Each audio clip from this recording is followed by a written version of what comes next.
Welcome to the workshop. Being able to measure and mark straight lines is extremely important in fine furniture making and in woodworking in general.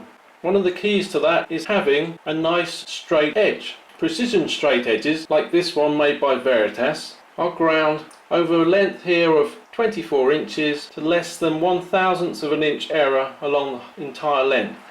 Now you don't need to have one of these to produce a straight edge, and I'll show you in a moment how you can check a normal steel rule to make sure it has straight edges. But if you can afford a reference straight edge, it makes life a lot easier. If you do opt for a precision straight edge, remember to take care of it. So what if you don't have a precision straight edge? How can you check that your steel rule that you use every day is straight? The best way of doing it is to not have one steel rule, but to have either 3 steel rules or 2 steel rules and another steel. This is an old straight edge. So basically what we're looking for is 3 edges which are supposedly straight. And we will use the top edge on this steel rule, imperial rule. We'll use the top edge on this imperial and metric rule, and we'll use the beveled edge on this straight edge. So if we put these 2 edges, top edges, together on the steel rules, if they're straight, you would think that there would be no gap along the length. But that's not a perfect check for it, because if the top of this rule was bent like that, and the top of this rule was also bent like that, they'd fit together and you'd see no gap in between them.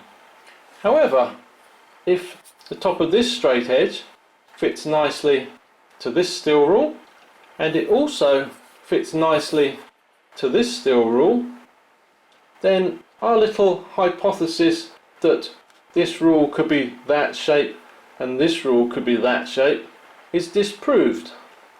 Because if this one was that shape, it may well fit against this edge if that edge was also that shape.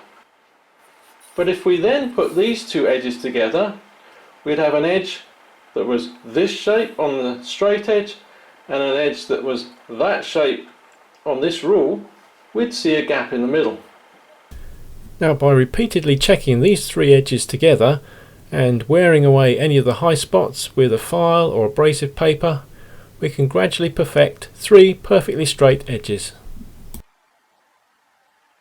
If we wish to measure, for example, the width of this component, we could just slap the ruler on like this, roughly push it up to the edge and have a look over there and say, oh, that's roughly 7.4 centimeters. But if we wish to be accurate, we take a few more steps. First of all, we introduce an abutment to one edge. This stops the steel rule from going any further than the edge, so that the 0 on the rule is exactly on the edge of our component.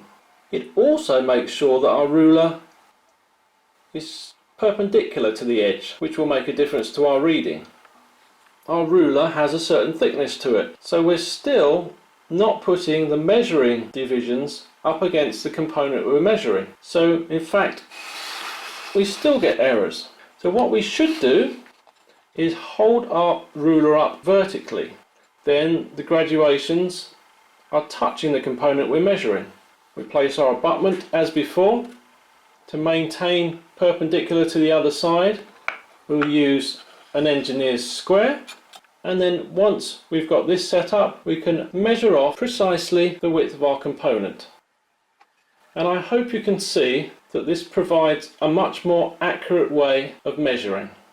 For taking measurements, when you want to mark out, we use a similar procedure. We have a knife line on this component here. If we want to put another knife line 10 centimeters away from it, we place an abutment against that edge that will hold our ruler perpendicular. Slide it close to the knife line on the 0 point, place a knife in the knife line, move our ruler up against the knife, lock everything in position, then place the blade of the knife in the 10 division etched in the ruler, slide it down to the work and make a little mark. In fact, you can leave your knife sitting in the wood there, come in with your tri-square up against the knife blade, and then you can make your mark. The engineer's tri-square is used for measuring and checking 90-degree angles.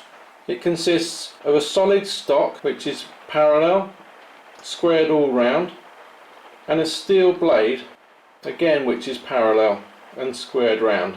And they're set at 90 degrees to each other. Now first of all, I'm going to show you how you can check that your tri-square is in fact set at 90 degrees.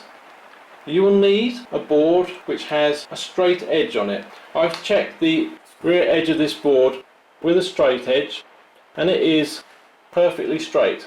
Now if we take our tri-square, set it with a stock on the left hand side, take a marking knife and make a mark at the edge of the board, and then make a mark at the end of the blade. Now I hope you can see that if I flip this tri-square over, those marks, if it's at 90 degrees, should now line up. So that's proved that our tri-square is actually set at 90 degrees.